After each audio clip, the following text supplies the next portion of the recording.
Thank you so much for coming. I am so honored to have my lovely crew here. Okay, so I'm Chanel White, and we're going to be talking about living with a feeding tube. Whether you currently have one, whether your doctors are saying you need one, whether you're thinking about, how that could improve or change your life. We're just going to kind of talk about what it's actually like to live with one. When doctors put one in, you basically just get told you're on a feeding tube. You don't really get told what that looks like, how that works. And so we're going to just kind of get into how to make life easier, how to integrate it into your life so it's not as big of a clunky item, and kind of go from there. And we'll do like a Q&A at the end. Okay, so first things first, I just want to do a little bit of education on types of feeding tubes. So there are a few different classifications of feeding tubes. There is nasal tubes. That's going to be like on the right. They're going to go through the nose and either down into the stomach, the duodenum, the jejunum.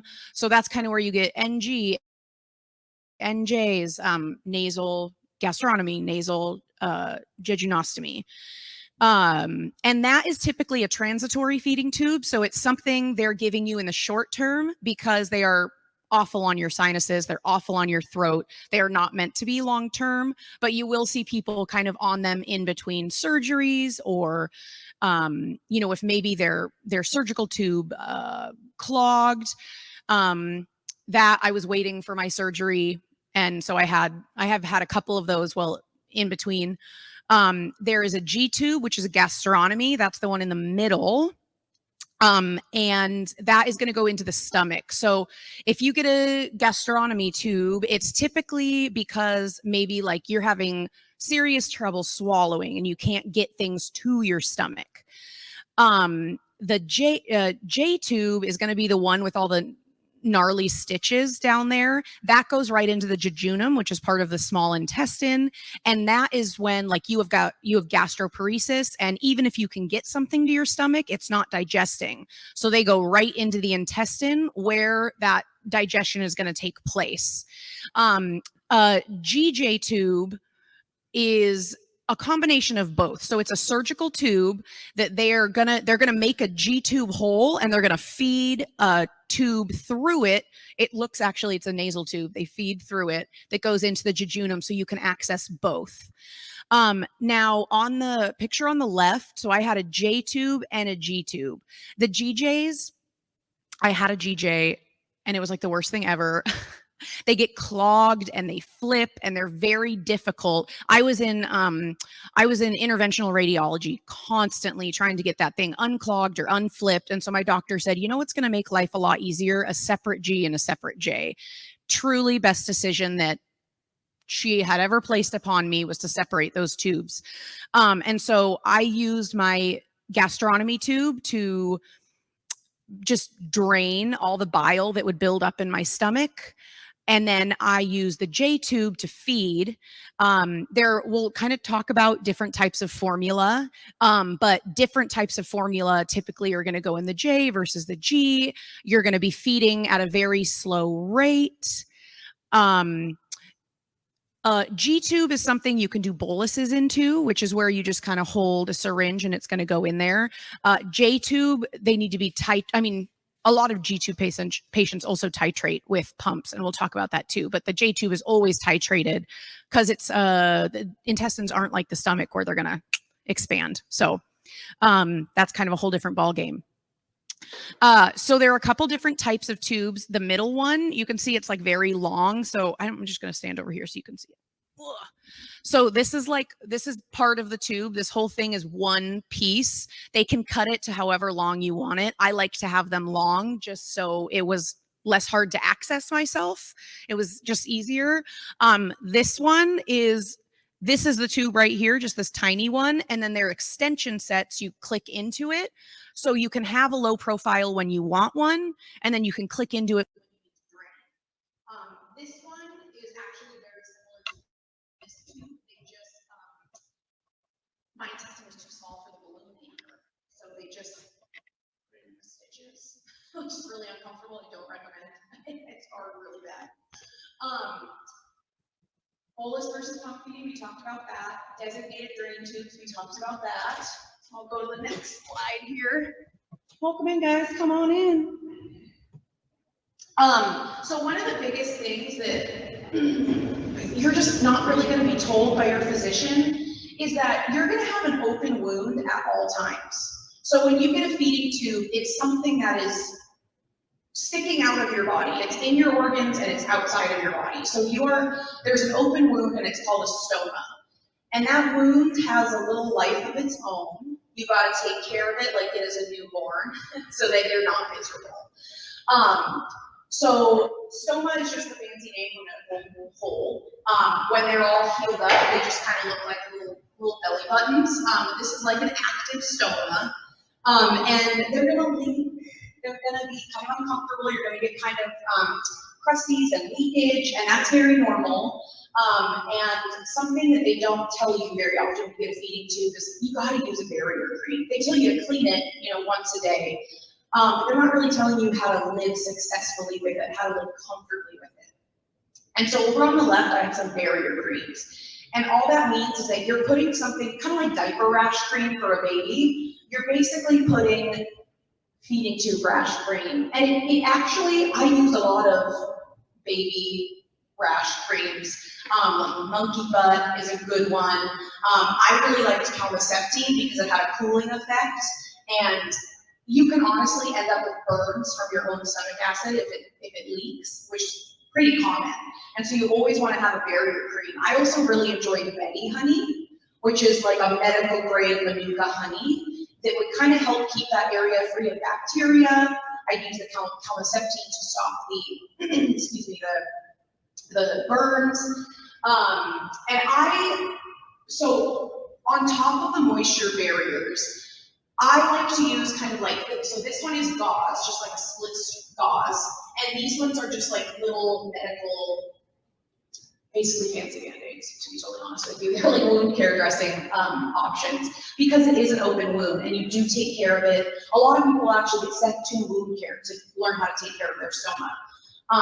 But there is a plethora of information and products online to make it easier. So these are single-use like pads that are going to absorb some of that acid that's going to leak out of that stoma so that you're not getting granulated tissue and getting these burns. So if you see that kind of jelly bean under the low profile tube there, that's called granulated tissue. And it's your body essentially trying to heal, but it can't because there's a foreign object.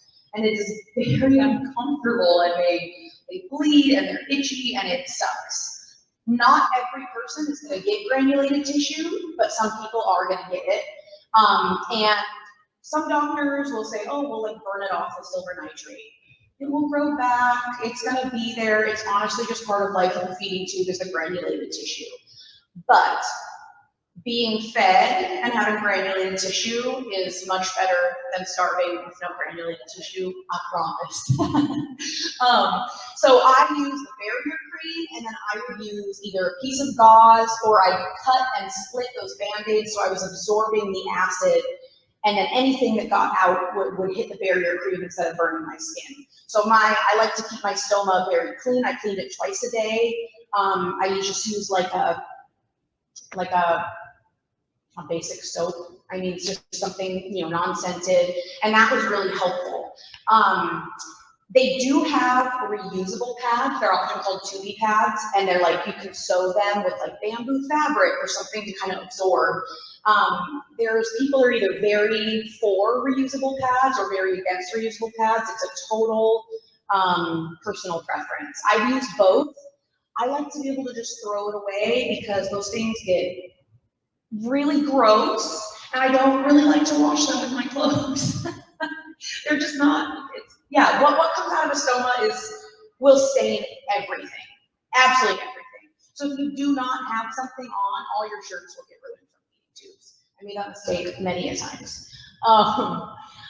Tube anchors are another thing that they're not really gonna talk to you about or give you options on.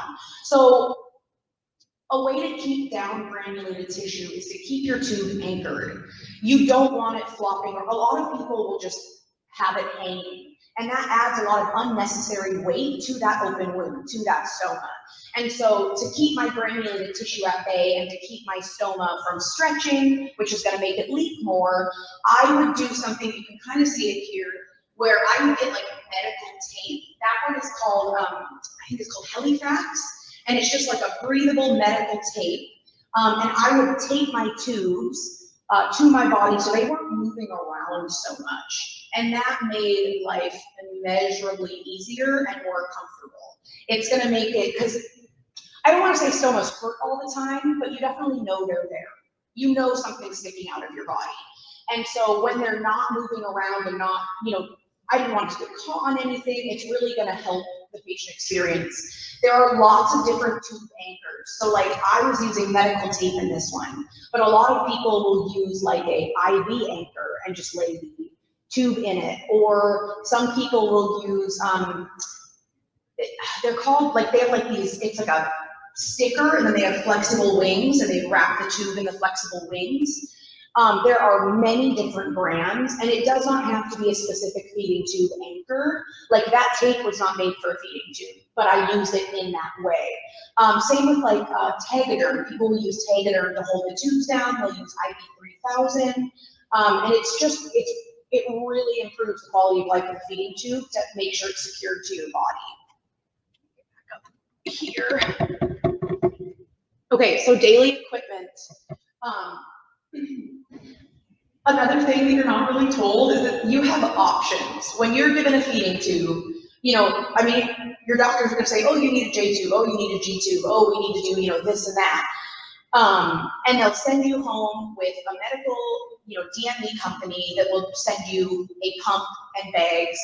But you have the option to say, you know what, I actually really want this type of pump, or this pump works better for me, or these, you know, this formula, like you and your doctor will talk about it, but you should also do your research. Feeding tube formulas are often like high fructose corn syrup, like, I don't know why they're feeding sick people what they feed them for feeding tube formula, but if you read the ingredients, it's really not pretty. And so there are companies that have made better feeding tube formula. I always used Kate Farms. It was a peptide, which means it was essentially easy digestible. The things were, it was already broken down to be able to just be very easily absorbed into that small intestine. And they have more natural ingredients where a lot of typical feeding tube formulas are going to be put on. There's a lot of chemicals, there's a lot of corn syrup, things of that nature. It's really about calories, whereas some of them are more about nutrition. Now, if you have a G tube and you can do boluses, if you're just bypassing the intestines, you can actually do a blended diet of food. You just really have to make sure you're getting all of your nutrients in, which is why these are nice, because they're a full meal replacement. So there are, like I said, a few different types. There's standard formulas, there's peptide formulas, so there's easy digested formulas, there's formulas for specific, like for diabetic or like kidney friendly. There's a lot of different options.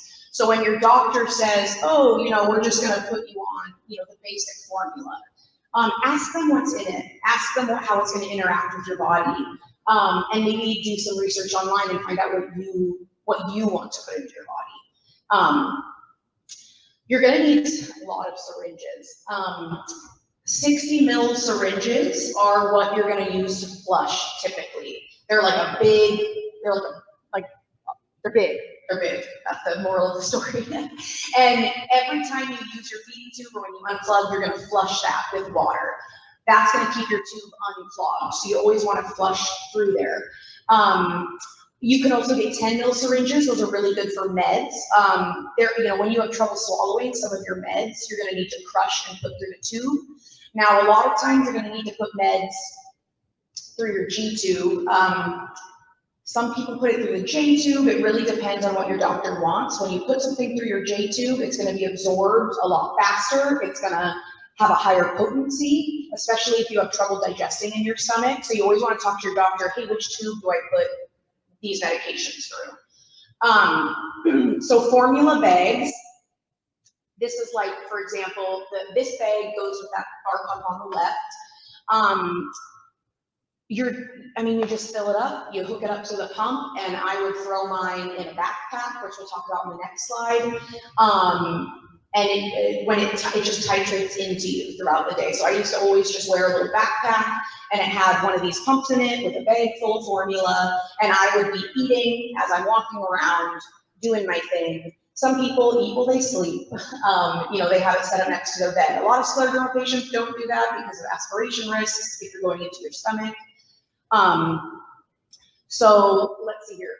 Drainage bags. I don't have a picture of that, but when I had my G and my J tube, my G was for nothing more than draining the bile that would build up there because my stomach just didn't move, and so stuff would just kind of build up. And so I had a tube that was attached to a drain bag, which would just fill with bile, and then I had this bag that was feeding me into the J tube. So you kind of end up with a lot of stuff you're lugging around. So comfortable backpacks, we'll talk about that next. So I pulled up, these are just 3 different types of pumps. You can decide what pump you want. So I'm just gonna, this pump is like the most common, it's called the Kangaroo, this one's the Kangaroo and this one's the Joey. So the Joey is the most common thing that you're gonna be put on at home. It's the one DMEs are just like, it's the easiest. It's also super, super heavy. And so I didn't really like having that pump. It was too heavy, but it was also a pump that could feed and flush. So you can have these bags, you see, some of them have 2 bags attached to one tube, and it's gonna occasionally flush you with liquid to keep you hydrated. I was on IV hydration and like banana bags, so I didn't need the feed and flush. So I moved to a lighter pump because that was easier on my body. So the pump in the middle is typically one you're gonna see in hospitals, not really as much in home settings. And the one on the left is typically what they give children because it's light. But for a scleroderma patient, you want that light. And so I found that pump to be way easier for my lifestyle because I was on the go. Now you can have all of these at home on an IV pole, but they are all portable. And so I always also kept an emergency kit because feeding tubes are messy, and at some point, if the extension's gonna come off, you're gonna have bile all over you. Like it's unfortunately just part of living with a feeding tube. It's an open wound and it is messy. And so I always had baby wipes, or I always had saline wipes. I always kept extra extension sets because if you lose that extension set, you lose, if you have a low profile tube, the only way to access your stomach or your intestines is to use that extension set, right? Is to plug that in.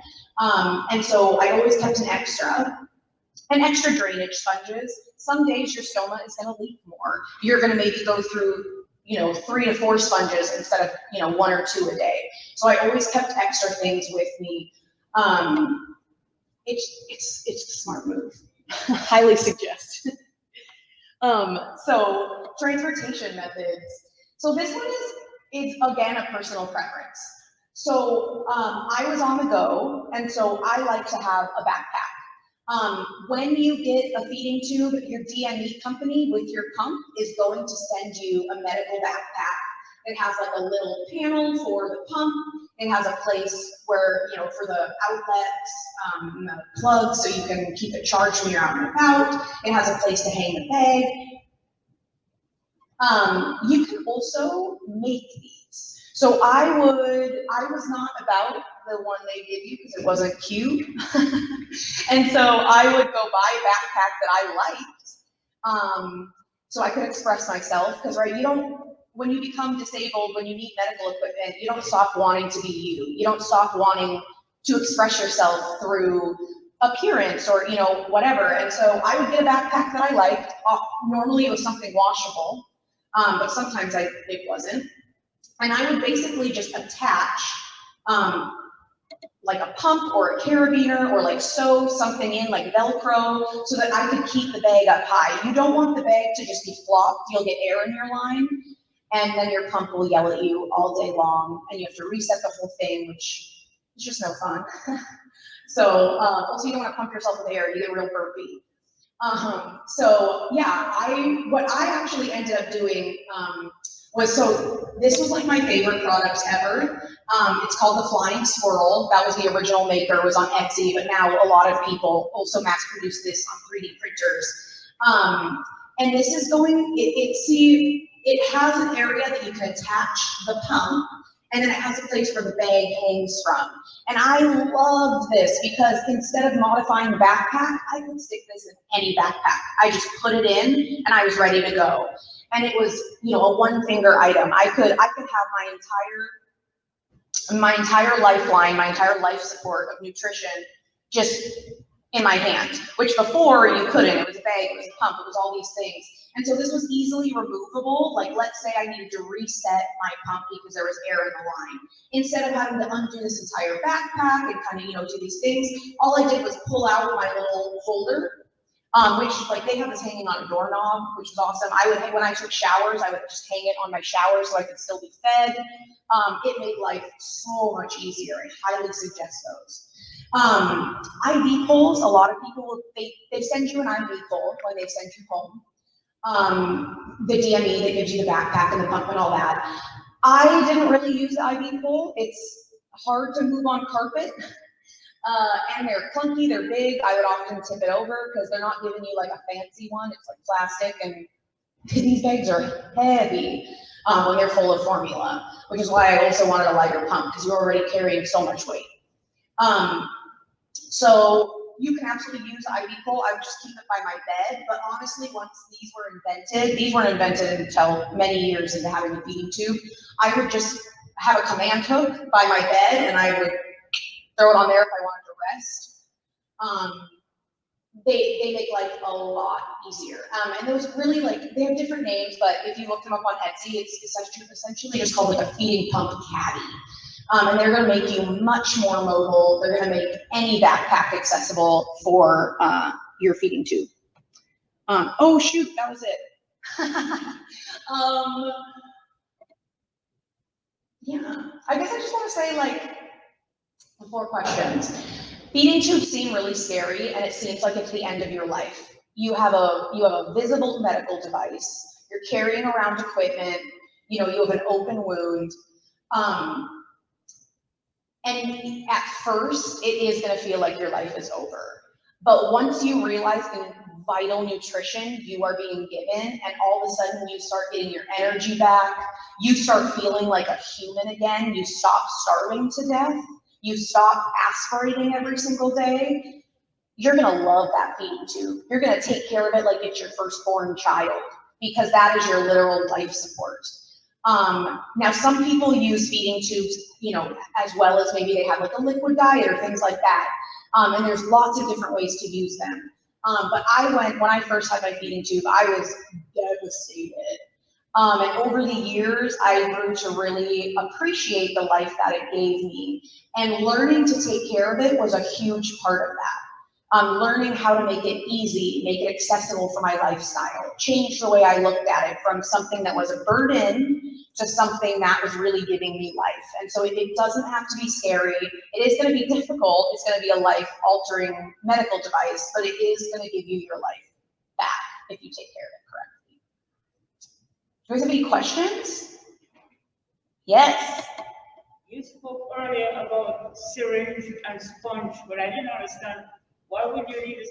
Could you explain again why a syringe and a sponge is necessary in the process? Yeah. So the question is, like, what are the syringes for? What are the sponges for? So you're gonna get so every month your DME, your like direct home medical equipment, is gonna send you a package with all of your equipment. So you're gonna get like 30 feeding tube bags, you're gonna get a few syringes, you're gonna get split gauze, you're gonna get extension sets, things that you need to take care of your tube. And the sponges are for the drainage. So when you have a stoma, it's an open wound, and it's going to leak acid, it's going to leak bile. And so what I would do is I'd put down barrier cream around that stoma, and then I would use the sponge to lap up any extra so that it wasn't burning my skin. The stomach acid will give you burns. And so the sponges, number one, keep you comfortable, and they also keep your skin. So like I have a lot of scars, and I don't have any burns. I don't have any like discoloration because I really made an effort to keep that stomach acid off myself. It reduced my granulated tissue, and it also just made me a little bit more comfortable. The syringes are for flushes, typically, or like meds if you want to crush them up and push them, if you talk to your doctor about that. So whenever you unplug or plug in your feeding tube, you need to flush it. And you just flush it with normal water, and that's going to make sure that, one, your tube isn't clogged, that it's clear, and two, that you don't have any residual, because that will end up clogging because it will build up within the tube. Yeah, great question. Any other questions? Yes. So, how long do you have it? Okay, so the question is, how long did I have my tube? So I had, I thought the first time I ever got put on a tube was like a nasal tube. And that was in 2012, I think. And then the surgery for my G tube was shortly after that. It was like right at the end of the year. So 2013, I got a G tube because I just couldn't swallow. We couldn't get things to go to my stomach. So I wasn't getting enough nutrition. I lost like 30 pounds, and I was in the ER constantly because I had no potassium. I couldn't get nutrients. And so I started with the G tube. As things progressed, and even when we could get nutrients to my stomach, I wasn't absorbing that, and same thing, end up in the ER, all my vitals would be off. And so we ended up trying the GJ tube. And that would constantly get clogged. And so we ended up moving to a surgical G and a surgical J, which when you get a G tube surgically placed, it can be, done via like endoscopy. It can be, twilight sedation. It can be with your GI doctor. They place them pretty frequently. The J tube is more like a thoracic surgeon. It depends on what type of J tube you got. So I had a surgical Witzel tunnel. So they actually had to physically like move some of my intestines, attach it to my abdomen wall, and like kind of get things in there and create its own little bubble so it would stay in like a little tunnel. It really just depends on what your doctor wants you to have. So that was in like an OR. I was like under like full anesthesia. And then let's see, and that one they kind of, sometimes they can do it laparoscopically. My anatomy is weird because I have so much scar tissue, so it was open. So I have like you can't see it really good from here, but I have like an open incision. They started laparoscopically, and then they had to open and go in from just move around the things. So I think I removed my last tube in 2021. So I was on them for, 8 years, I think. And as treatments would change and medication would change, maybe I would be doing tubes and eating. A lot of times for me, it was just tube feeding. But sometimes I could drink things, sometimes I could eat things. So just because you have a tube doesn't mean like you're NPO, but sometimes you are NPO. So it's really just like you and your doctor, but I was on them for about 8 years.